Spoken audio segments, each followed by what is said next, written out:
Hey everyone, welcome back to the channel.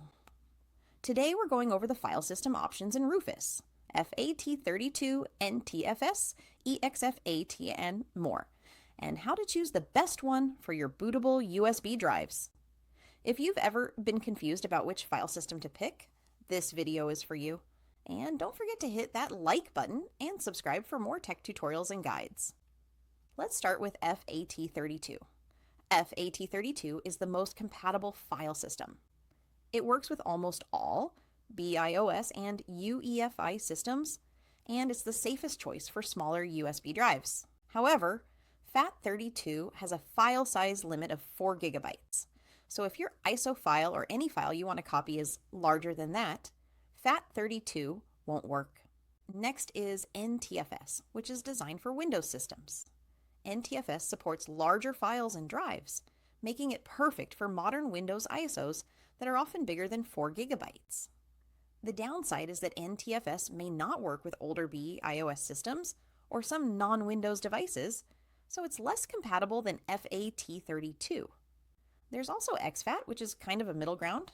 exFAT supports large files and works across Windows and macOS, but it's less common for bootable drives.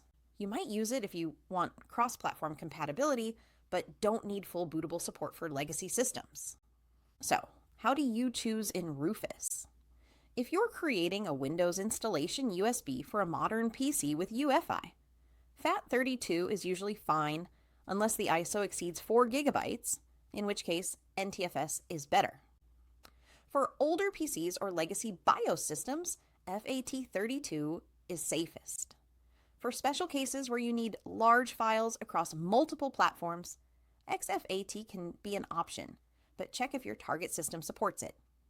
A quick tip: always verify your ISO size before picking the file system, and remember that formatting will erase everything on your USB drive. Choosing the right file system ensures your bootable USB works correctly and prevents errors during installation.